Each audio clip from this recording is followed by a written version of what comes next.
Well, good afternoon. If it's Mondays with Michael live here on Facebook, let me change the word here today. For some reason, the thing is not working. Let me see if I can get it to work here. No, not working. I'm not sure why Facebook does this from time to time, but here we go. Welcome to Mondays with Michael live here on Facebook. Today's session is on effective listening skills. Hoping everyone had a great weekend, ready for another great work week. So let me give you a couple commercials here before we get started. On December 12th at 3 o'clock in the afternoon, we'll be doing our full session on the 5 behaviors of a cohesive team. So for those of you interested in that program, come check it out. We'll do about 10 minutes here. Right here, we'll do some live webinaring, and I hope you come join us. 12/12, 3 o'clock in the afternoon. If you're not following us on social media, please come follow us on everything social here on Facebook. We'll follow you we'll follow you on Twitter, LinkedIn. So come follow us on social media. Today's session is on effective listening. So we hear from our clients a lot of time that the soft skills of training, the interaction with others, communication, emotional intelligence, EIQ, all this stuff is really, really important. And we agree. We've agreed with that for a long time. So for those who are catching up on the bandwagon that soft skills are important, guess what? We've known soft skills are important for a long time. But one of the skills that probably gets neglected in that process is effective listening. And surprisingly enough, this is one of the more popular classes that we offer. And it's actually a pretty popular assessment with our clients. We're going to talk about the assessment in a little bit. So effective listening skills for supervisors, executives, salespeople, being an effective listener. Why it's important to be an effective listener. As a leader, supervisor, or a salesperson, you have to know when it's time to talk, how to present yourself verbally, but you have to also know when it's time to listen. And when it's time to listen, are you listening effectively? Are you using the correct listening approach? We're going to talk about that in a little bit. What is your listening approach? We'll talk about that too. But the first thing we want to talk about is respecting the listener. Everything's going on real fast today between all the social media, living here in the Washington metropolitan area, people jabbering all the time, here all day long. We have to know when it's time to listen. We have to know when it's our turn to turn it off, our time to turn it off, and when it's time to listen. And once you've made the decision that you're going to be an active listener, and we encourage you to be an active, engaged listener. A passive listener tells the person speaking that you're not engaged, you don't care, and what I'm saying is not important to you. We don't want to be that type of boss, executive, or salesperson. So when it is your time to listen, we want you to be focused. We want you to be engaged. A big part of an effective listener is body language. It's the way you interact physically with the person who's talking. The most important thing you can do is eye contact. If you're not looking the person right in the eye who's talking to you, then you ain't doing it right. You just ain't doing it right. Unless they're showing you something in a document or a presentation, if someone is talking to you face to face, whether it's a one-on-one or in a meeting, you have got to give that person your undivided attention. You got to look them straight in the eye. You have to use your head bobbing up and down. You got to give feedback. You have to lean in. I mean, it's very, very important to let the speaker know that you're engaged in the listening process. Or when I teach the class, I tell participants, I'm here for you. I'm here for you. You've got to be engaged in the listening activity. Listening is an interactive skill. It's not a passive skill.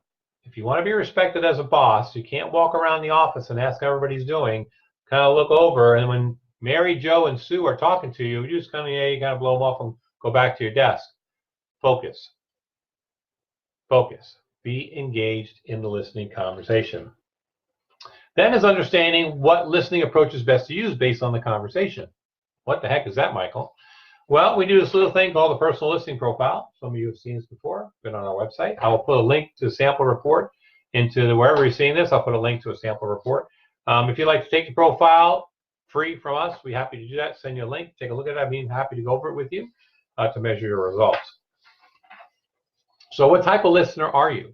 Well, there are 5 types of listeners, believe it or not. There's the appreciative listener. Person just likes to sit back and enjoy the listening experience, and sometimes that approach is necessary, depending on what you're doing. There's the empathic listener, to support and understand the emotions of the speaker. And believe me, as a boss or a salesperson, there are times you're going to need to use this approach. There's a discerning approach, to gather complete and accurate information. I call this the Joe Friday approach. For those of you who know, remember Joe Friday? It was just the facts, ma'am, the who, the what, the where. Then there's a comprehensive listening approach, to organize information and understand the meaning of the message. It's putting it into context. It's working through the process. It's maybe brainstorming on a team. So it's organize information to understand the meaning of the message. And then the last is the evaluative, to critique the information before making a decision. We call this being skeptical of the message from the speaker. And there are times as a boss you may need to be a little skeptical, but not all the time. We work with a lot of leaders who are skeptical 24/7. And being skeptical all the time is not a great way to be as a boss. You have to be empathic. We'll talk about that a little bit. So those are the 5 listening approaches. So when participants take the assessment, here's a sample. You actually get to graph out, like we do with the DISC profile. You get to graph out where your strong areas are. So there'll probably be 1 or 2 of these listening approaches that's most natural to you.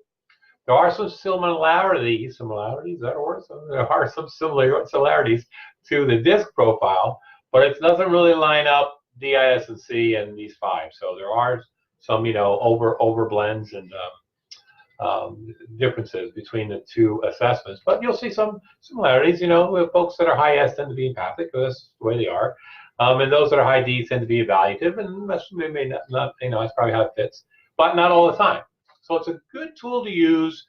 We've used it in team building, so team members know how to better listen to each other. We do some activities around listening. It's a great program to use in coaching, teaching managers and executives how to be coaches, because using the right listening approach in a coaching situation is very, very important. And we also by clients, use it for salespeople, because salespeople have to be really good listeners to get both information and be empathic depending on the needs of the customer. And it's very good for salespeople and customer service people to use in that situation. So if your folks are in the sales or service area, this is a nice little half-day program that will fit for you. So once you go through the profile, we go through the listening skills, and there's a lot of data we share about listening. We talk about hearing versus listening. And so, we talk about listening being a very engaged, active, interactive skill. The participant learns about their strengths and shortcomings in listening. We go through the 5 areas so they understand their strengths and some of their shortcomings. But we do spend time going through each of the 5 areas. And we get the group, depending on the group, whether it's a supervisor group or a sales group or an executive group, thinking about times at work where this approach is the best to use.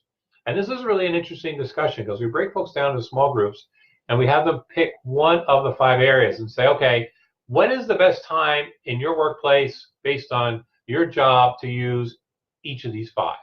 And again, we flip chart that out. We go right around the room. And it's really interesting to hear the group talk about when they should be using this, and then come to find out they're really not using it in this particular area. So it's a really good lesson from both a skill perspective, but it's a really good, also good information to know that depending on the situation, what listening approach can I use? Because again, listening is a behavior, so I can adapt my approach based on the needs of the situation. So it's very, very important that participants adapt their approach. As always, we do some action planning along the way. Participants make a kind of an action plan for themselves. There's a lot of skill practice in the course that we do, and I'm happy to talk to you about that course. But again, it's a nice half-day course. There's some video, there's some case study, and then obviously there's some action planning. So I see we're coming up on the end of our time, but I do want to thank you for listening to us today. Next Monday, we'll start our 5 behaviors kind of work. We'll do Mondays with Michael live for a couple weeks, and then we're going to get right into that webinar we're talking about. We'll put a webinar link out there for you to register also. But I do want to wish you guys a happy week, a good week, a productive week. Be active listeners, and I'll see you next Monday. This is Mondays with Michael live here on Facebook. Have a great week.